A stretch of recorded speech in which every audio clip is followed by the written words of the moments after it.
제목은 가정을 행복의 통로로 만들어라.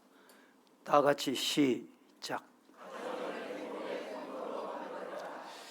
말씀을 나누기 전에 광고를 먼저 드리겠습니다. 예배 마치고 입관 예배, 우리 김호연 집사님 모친 입관 예배가 있고, 지금은 성전 건축, 6.3 대선, 무너진 가정을 바로 세워야 하는 시대적 사명, 오늘 우리 성도들에게 있습니다. 그래서 하나님이 오늘 당회를 일찍 하게 하셨어요. 당회 결의인적 이번 주 목요일, 금요일 저녁 8시부터 9시까지 특별 비상 기도회. 시작. 무슨 기도회? 특별, 새벽 기도는 늘 해왔는데 특별 비상 기도회. 시작. 참여 안 하실 분 손 들어 보이소. 못 오실 분 이미 손도 있어, 자수하 있어.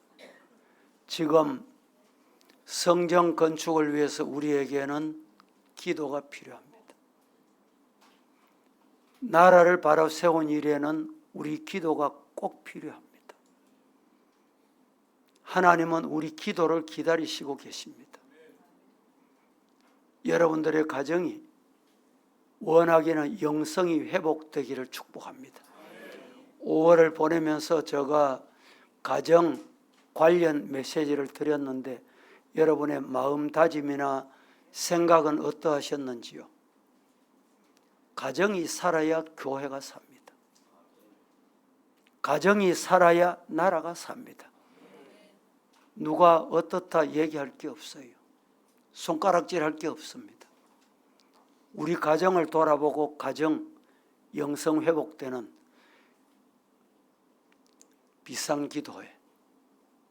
여러분들만 오시는 게 아니라 우리 성도들 다 이 자리에 참여하지 못한 분도, 학생들까지 우리 기도해 하십시다.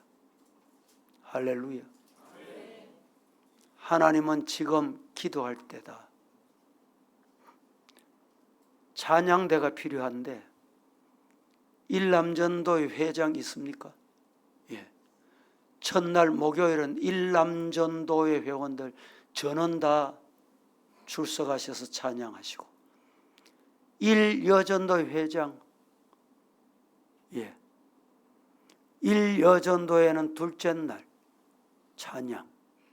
찬양대 준비하시고 회원 전원하십시오.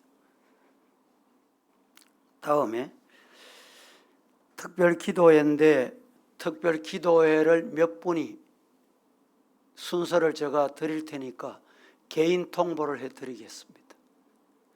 1분에서 2분을 넘기지 않도록. 그 기도회는 성전 건축 하나님이 간섭해달라고, 6.3 대통령 선거 하나님이 간섭해달라고, 우리 가정 회복에 하나님이 역사해달라고 세 가지 기도 인도하시면 됩니다. 개인 통보 드릴 테니까 미리 준비하셔서 차질이 없으시도록. 오늘 제목은 이미 말씀드린 대로 가정을 행복의 통로로 만들자. 딸만 6명인 어느 행복한 가정이 있었습니다. 어느 날 어머니가 친구로부터 예쁜, 누구나 가지고 싶어하는 인형을 하나 선물로 받았습니다. 그런데 문제가 생겼습니다. 아이는 6명인데 이 인형을 누구에게 줄까? 누구에게 줄까? 엄마는 고민이 생겼습니다. 어느 날 자녀들에게 어머니가 이렇게 말합니다. 오늘 제일 말 잘 듣는 사람에게 이 인형을 주겠다. 이 말을 듣자 6명의 딸들이 한결같이 엄마를 향해서 소리 높여 이렇게 말합니다. 어이, 보나마나 아빠 거네. 아이들 보기에 웃는 사람 외에는 반응이 없네.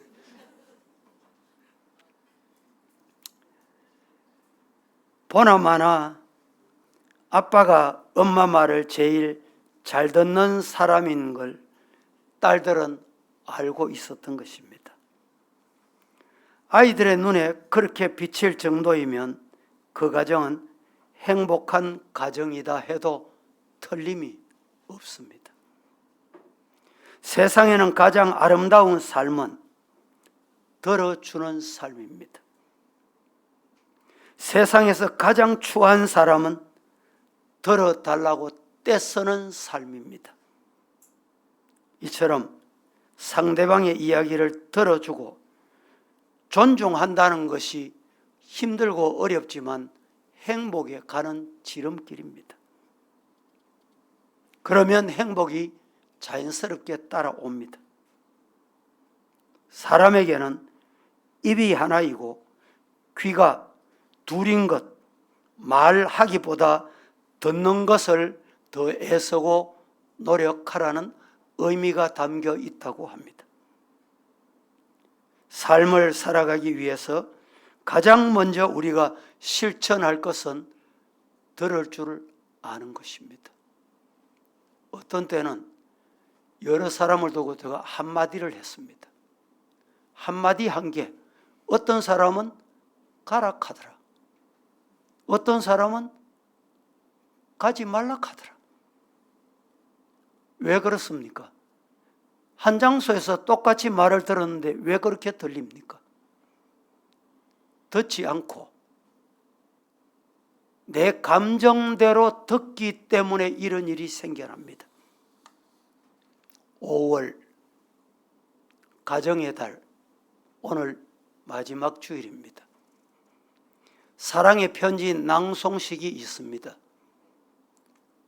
우리 성도들이 자진해서 좀 참여하실 수도 있는데 여러 가지 이유로 참여하신 분 오늘 영상과 손편지로 전달하도록 하겠습니다. 창세기 1장 8절 말씀에 보면 가정이 생육하고 번성하고 땅에 충만하라고 복을 주셨습니다. 행복하게 살아라 이 말입니다. 행복한 인생을 살아가려면 3가지 시간이 꼭 필요합니다. 하나는 수고하는 시간입니다. 일하는 시간입니다. 부지런하게 직장이나 사업이나 교회 일이나 부지런하게 해야 됩니다. 하나님은 게으른 것을 참 싫어하십니다. 또 두 번째는 어떤 시간이 필요한가? 하나님과 교제하는 시간이 필요합니다. 바쁘다고 하나님과의 영적인 교제가 무너지고 바쁜 것이 하나님과 교제하는 것을 막아버리면 오히려 영혼이 공고해지고 평안을 잃고 그저 분주하게 됩니다. 더 골치 아픈 일들이 거미줄처럼 엉키게 되는 이유가 무엇입니까? 하나님과 교제가 끊어져 있기 때문입니다. 또 하나, 가정생활을 위한 시간을 투자하는 것입니다. 어떤 이는 성공했다고 하는데 가정이 깨지고 자녀들이 탈선하고 비참한 모습을 보게 됩니다. 경기도지사를 영입한 국회의원을 역임한 남경필이라는 사람이 있습니다. 성공했습니다. 하지만 이혼했습니다. 아이가 탈선했습니다. 늦게 깨닫고 이렇게 간증을 합니다. 세상 일 때문에 아이 자라는 모습을 돌아보지 못했다. 이제 정치를 다 중단하고 끊고 어떤 일이 있어도 나는 정치하지 않을 거야. 그리고 가정을 돌보기 시작합니다. 치료되지 않을 것 같은 그 아들이 치료됐습니다. 어떻게? 아버지의 교제 때문에, 사랑 때문에 말입니다. 세계 최대 월마트 창업자가 있습니다. 그의 이름은 샘 월턴이라는 사람입니다. 얼마나 돈을 많이 벌었는지 미국 도시 중에 시애틀이라는 도시가 있습니다. 이 시애틀 도시를 다 사고도 남을 정도로 돈을 많이 벌었습니다. 그런데 샘 월턴이 죽기 전에 이런 말을 남깁니다. 나는 인생을 잘못 살았다. 나는 인생의 우선순위를 잘못 정했다. 이런 말을 남깁니다. 월마트를 만들었고 키우기는 키웠고 세계적인 기업이 됐지만 하루도 번민하지 않을 날이 없었다. 그는 자식들에 대해서 아들, 딸들, 손자, 손녀들에 대해서 아는 바가 전혀 없다. 얼마나 몰랐느냐. 손자 이름도 다 몰랐다. 죽음에 이르러서야 자기 인생을 돌아보면서 후회했다는 말입니다. 인생의 우선순위가 잘못되었고 더 본질적인 것을 놓쳤다. 그가 고백을 했습니다. 그렇습니다. 행복은, 복은 멀리 있는 것이 아닙니다. 가정 안에 하나님이 가정을 통해서 주셨습니다. 그럼에도 불구하고 가정 안에 보이지 않는 많은 상처, 갈등, 왜 이렇게 살아야 합니까? 이유가 뭘까요? 자녀는 자녀대로, 부모는 부모대로 상처를 입습니다. 수많은 사고와 범죄가 가정 안에서 일어납니다. 내면의 갈등과 상처를 치유하고 행복한 가정을 회복하시기를 예수님 이름으로 축복합니다. 가정이란 혼자가 아니라 더불어 함께하는 안식의 공동체를 말합니다. 부부가 더불어, 부모와 자식이 더불어 행복을 누릴 수 있는 것이 가정입니다. 그러므로 가정은 몸의 지체와 같은 공동체임을 우리 성도들은 잊지 말아야 합니다. 탈무드에 이런 재미있는 이야기가 있습니다. 어떤 사람이 머리가 둘이고 몸이 하나인 기영아를 데리고 랍비를 찾아갔습니다. 물었습니다. 랍비 선생님, 이 아이가 한 사람입니까? 두 사람입니까? 랍비가 하는 말이 한쪽 머리에 뜨거운 물을 부어보라고 일러줍니다. 한쪽에 부었는데 다른 쪽 모두 다 뜨거움을 느끼면 머리는 둘이라도 한 사람이다. 이렇게 일러줬다고 합니다. 그렇습니다.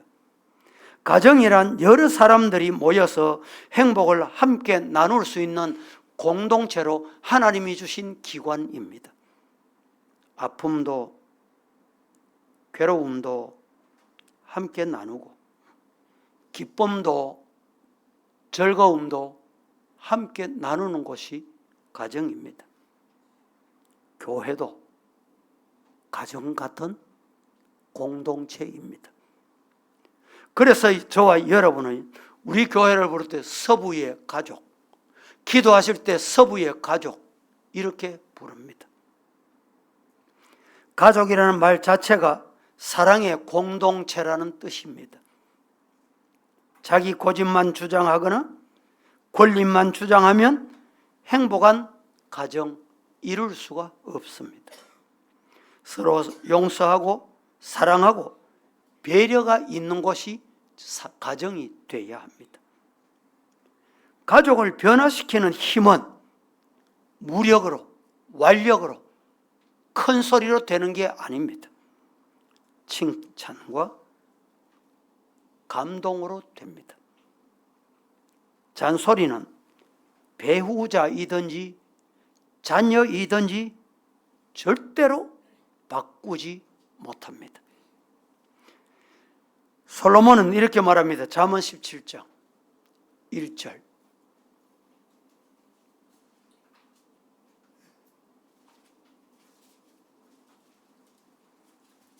마른 떡 한 조각만 있어도 화목한 것이 육신의 집이 가득, 제육이 집에 가득하고 다투는 것보다 나으리라 라고 말입니다.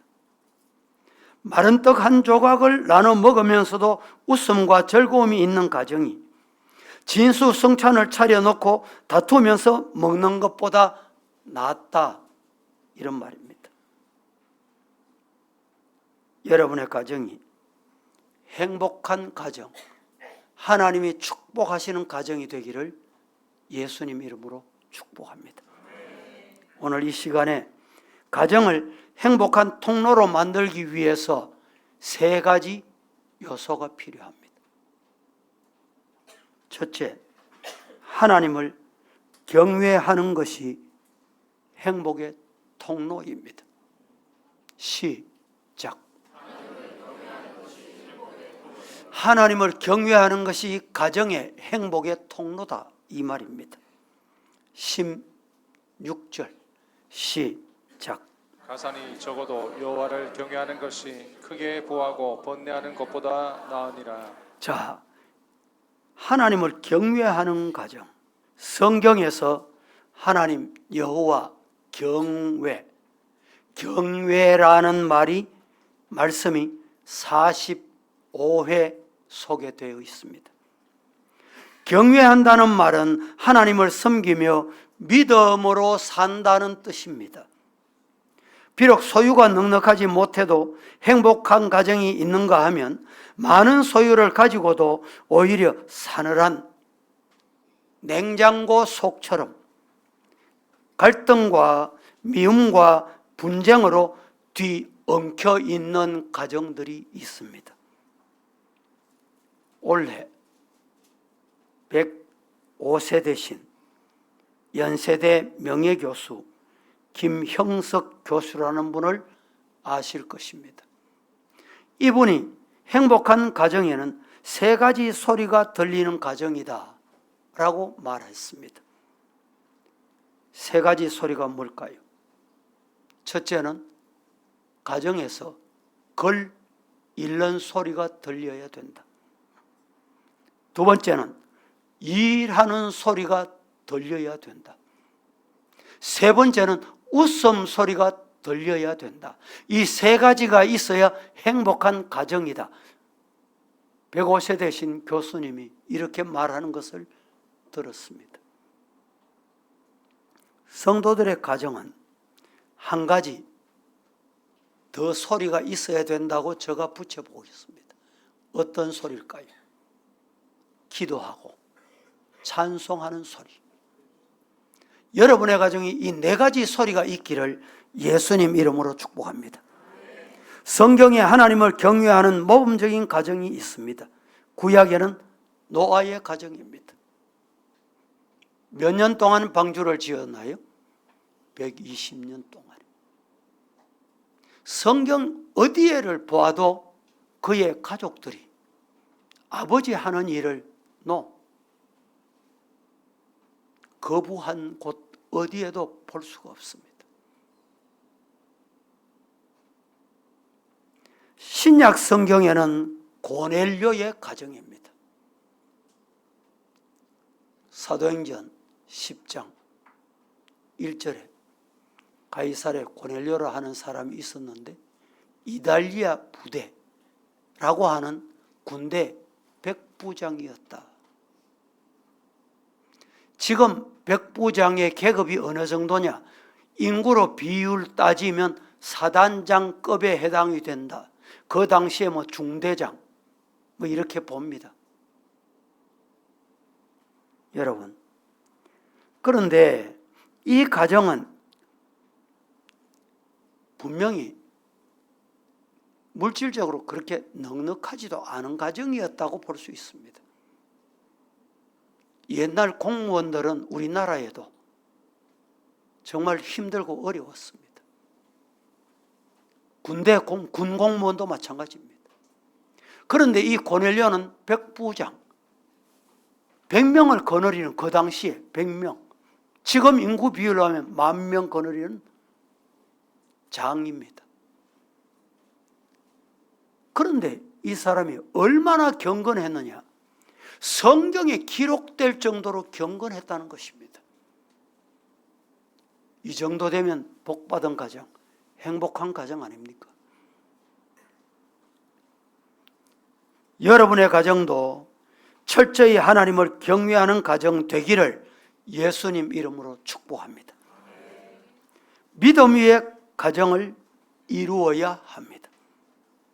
인간은 짐승과 달리 영적인 존재이므로 정신적인 존재입니다. 하나님을 섬기는 데서 평안이 있고 진정한 행복이 있습니다. 그래서 하나님 잘 믿는 가정이 행복의 기초인 것입니다. 성경에 아브라함, 이삭, 야곱, 요셉은 믿음의 DNA가 흐르는 가문이었습니다. 우리 성도들의 가정, 가문이 후손 대대에 믿음의 DNA가 흐르기를 진심으로 축복합니다. 축복합니다. 여러분의 자녀들은 다음 세대 주인공입니다. 자녀들에게 뭐가 필요할까요? 자녀들에게 믿음을 심어 주십시오. 자녀들에게 공부 잘 시켜주고 재산 물려주는 것 굉장히 중요합니다. 그러나 더 중요한 것은 꿈을 심어주고 믿음을 심어주고 긍정을 심어주는 것입니다. 여러분 자녀들이 부모의 긍정의 말을 보고 긍정의 소리를 듣고 자라나면 분명히 긍정적인 인물로 사용될 줄로 믿습니다. 1년을 위해 곡식을 심고 10년을 위해 나무를 심고 100년을 위해서는 사람을 키우거라 라는 말이 있습니다. 그렇습니다. 성경 속의 훌륭한 인물들, 모세가 하루아침에 모세가 된 게 아닙니다. 사무엘이 하루아침에 된 게 아니고 다니엘이 하루아침에 된 게 아닙니다. 믿음을 심어줬기 때문에 그렇게 된 것입니다. 믿음으로 키워 여러분의 자녀들이 다음 세대 축복의 통로가 되기를 예수님 이름으로 축복합니다. 그래서 우리 교회 주일학교 교육이 필요한 거예요. 주일학교 교육이 그렇게 중요합니다. 최근에는 목회자들 중에 교회 임지가 없는 목회자들이 적지 않습니다. 부목사, 부교육자 이력서를 받아보면 어디 심우하노? 지금 쉬고 있습니다. 어디 심우하노? 이러면 희한하게 표현이 가정교회 심우 이렇게 돼 있어요. 저는 가정교회가 지하교회가 또 있는 줄 알았어요. 자기 집에서 마누라하고 사모하고 자녀들 앉혀놓고 예배 드린다는 거예요. 얼마나 안타까운 일입니까? 물론 가족들이라도 그렇게 예배는 드려야죠. 믿음을 심어줘야죠. 그런데 이것은 공동체 안에서 더욱더 빛나게 되는 것입니다. 두 번째, 사랑하는 가정이, 사랑이 있는 가정이, 사랑이 충만한 가정이 행복의 통로가 된다. 시작. 여러분의 가정이 사랑하는 가정 되어 행복의 통로가 되기를 예수님 이름으로 축복합니다. 가정은 사랑의 공동체입니다. 가정의 본질이 뭐냐고 묻는다면 사랑이라고 할 수 있습니다. 사람은 밥 먹고 사는 게 아니라 사랑을 먹고 삽니다. 사랑으로 맺어진 관계가 가정입니다. 어느 간호사가 쓴 수기, 한 모녀가 정형 외과를 찾아왔습니다. 60세가 넘어 보이는 어머니는 의사에게 자신의 손을 내놓고 넷째 손가락을 잘라서 딸에게 주려고 왔다는 것입니다. 어머니는 딸의 왼손을 잡고 원장에게 보이면서 애원을 합니다. 딸이 초등학교 때 농기구에 왼쪽 손가락 5개가 잘렸습니다. 다행히 내 손가락은 접합수술을 했는데 하필이면 네 번째 손가락이 결국에 접합이 되지 않아 하지 못했다는 것입니다. 이번에 우리 딸이 시집을 가게 됐습니다. 그런데 네 번째 손가락이 없어서 반지를 끼워줄 수 없다는 것입니다. 못생긴 제 손가락을 딸에게 줘서 그 반지를 끼워주게 어머니는 하는 것이 소원이었다는 것입니다. 의사에게 애원을 했습니다. 의사는 어머니에게 예쁘게 해드리겠습니다. 꼭 해드리겠습니다. 모녀는 서로의 손을 어루만지며 한없이 눈물을 흘렸다고 합니다. 수술을 집도하는 의사도 울었고 간호사도 울었다는 수기 내용입니다.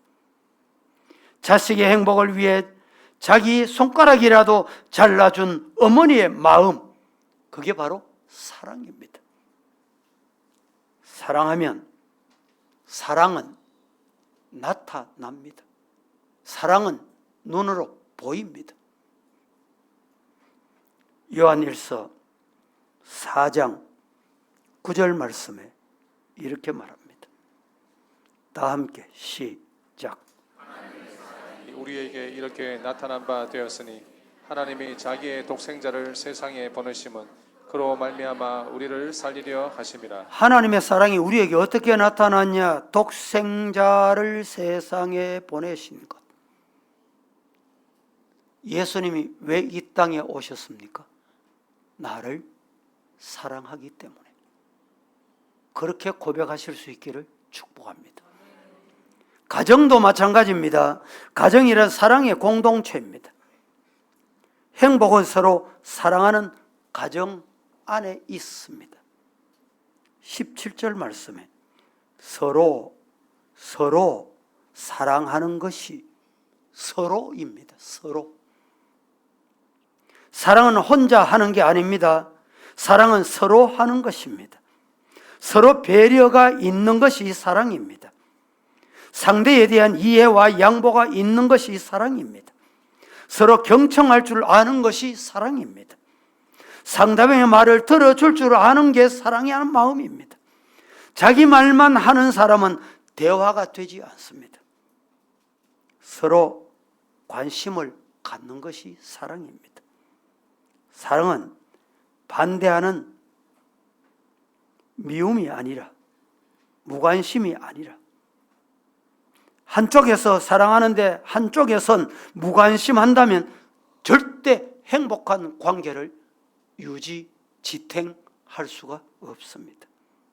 서로 배려, 서로 청취, 서로 관심, 아름다운 대화가 오고 갈 때 행복한 사랑의 공동체가 된다.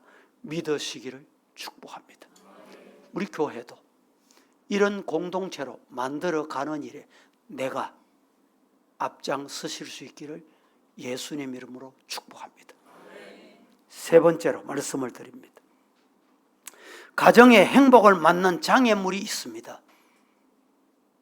앞서 두 가지를 말씀드렸죠. 하나님을 경외할 때 행복의 통로가 되고 사랑하는 가정이 행복의 통로가 된다. 그런데 이 사랑하는 행복한 가정을 만들려고 하면 세 가지 장애물이 있습니다. 하나는 분노라고 하는 것입니다. 또 하나는 게으름이라고 하는 것입니다. 세 번째는 소통을 가로막는 것이 오늘 우리의 행복을 가로막는 것입니다.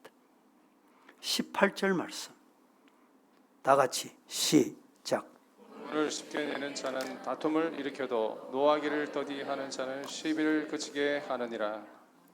이 말씀 속에 가정의 행복을 가로막는 세 가지 요소가 다 들어 있습니다.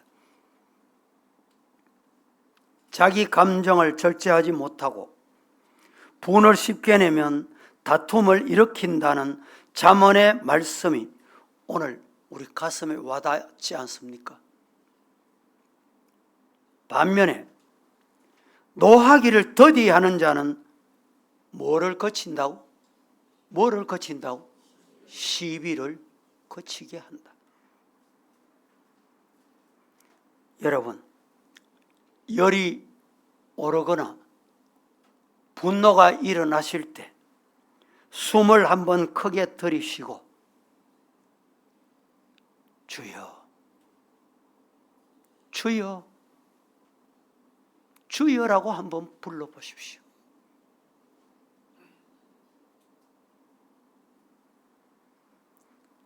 그 이후에는 분명히 유순한 말이 나오게 되어 있습니다. 진짜 주님을 불렀다면 말입니다.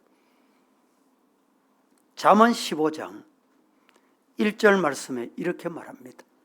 유순한 대답은 분노를 쉬게 하여도 과격한 말은 노를 격동하느니라.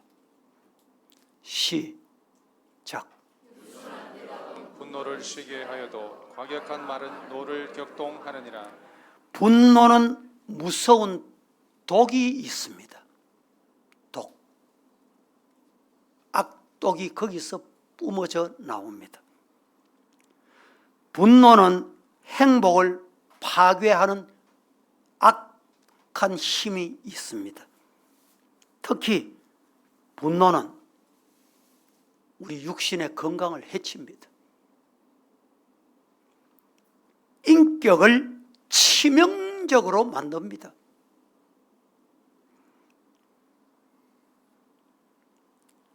분노는 그렇고 두 번째는 행복을 가로막는 게 뭐라고 했죠? 게으름이라고 했습니다. 오늘 19절 말씀에 게으른 자의 길은 가시 울타리 같으나 정직한 자의 길은 대로니라. 게으른 자의 길은 가시 울타리 같다. 성경은 게으름을 어떻게 말하고 있느냐? 악이다. 악으로 표현하고 있습니다. 부지런하고 권면해야 하나님의 복을 받습니다. 게으른 자는 땀을 흘리지 않고 불로소득을 기다리는 유혹에 빠지게 됩니다. 여러분, 우리가 수고하지 않고 기도하지 않고 가정의 복을 원합니까? 교회가 부흥하기 원합니까? 교회 건축이 완공되기를 원하십니까? 땀이 필요한 거예요. 눈물이 필요한 거예요. 공부도 열심히 해야 합니다. 일도 열심히 해야 합니다. 하나님을 섬기는 일도 부지런해야 합니다. 신앙생활도 게으르면 나태합니다. 가정도 게으르면 빈궁이 강도처럼 밀려온다. 성경 말씀에 이렇게 일러주고 있습니다. 땀 흘린 대가를 주시는 것이 하나님의 축복입니다. 신앙은 자전거 타는 것과 똑같습니다. 여러분, 자전거는 어떻게 갑니까? 페달을 밟아야 갑니다. 안 밟고 있으면 어떻게 됩니까? 넘어지게 되어 있습니다. 신앙도 페달을 밟아야 돼요. 따라합니다. 기도의 페달을 밟자. 찬송의 페달을 밟자. 말씀의 페달을 밟자. 그래야 건강하게 앞으로 달려갈 수 있습니다. 할렐루야. 세 번째는 장애물이 뭐라고 했습니까? 소통을 가로막는다고 했습니다. 의논 없으면 경영이 무너지고 지략이 많으면 경영이 섭니다. 22절 시작. 의논이 없으면 경영이 무너지고 지략이 많으면 경영이 성립하느니라. 이 의논이 없다는 말을 제가 소통으로 표현한 거예요. 하나님과 소통이 있어야 돼요. 영적으로 소통이 있어야 돼요. 부부 간에 소통이 있어야 되고 부모, 자식 간에 소통이 있어야 됩니다.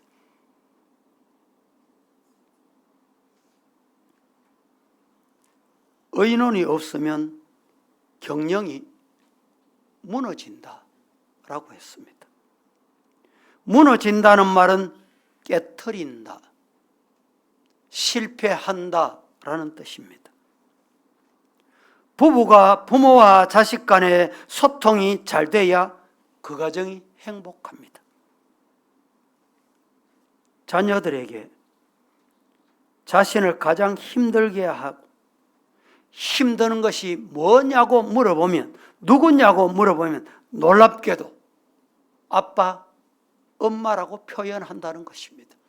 설문 통계입니다. 누가 가장 힘드느냐고 묻는다면 엄마, 아빠라는 것입니다. 왜 그럴까요? 소통이 없이 억압하고 큰소리치고 권위적으로 임하기 때문에 일어나는 오늘의 현상인 것입니다.